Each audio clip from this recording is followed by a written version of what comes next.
Okay, with dividing expressions, only look at it as simplifying a fraction.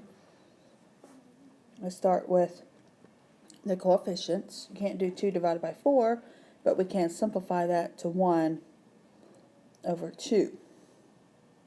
I'm going to leave the 1 off for now. And we're going to move the negative out here.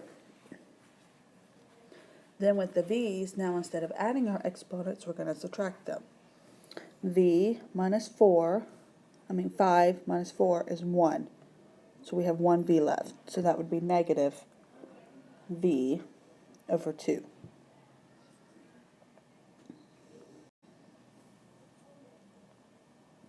Okay, with this one, if we reduce 3 over 6, we get 1 over 2. Again, I'm going to leave the 2 off for now.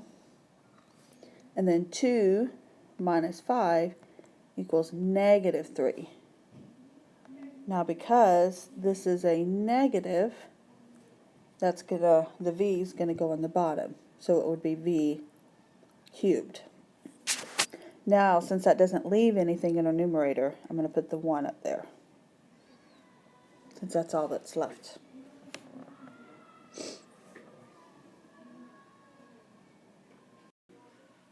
Alright, 5 over 4 cannot be reduced, so we'll just leave it. I am going to move the negative out in front of the fraction.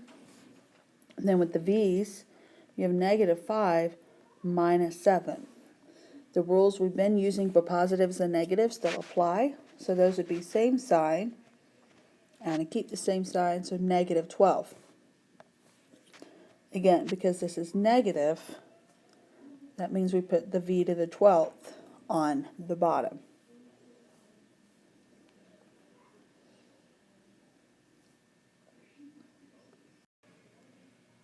Okay, this next example, the only coefficient we have is 4, so we'll just leave it where it is. Then let's start with the x's. We have negative 6 minus 0, which is negative 6. So we have an x to the 6th on the bottom. Then with the y's, remember that's a 1. So you have 1 minus negative 3. Okay, and we know that actually becomes positive, so 1 plus 3 would be 4. So y to the 4th on top. And then with the z's, you have negative 2 minus negative 2, which becomes plus. That gives you opposite, so that's 0.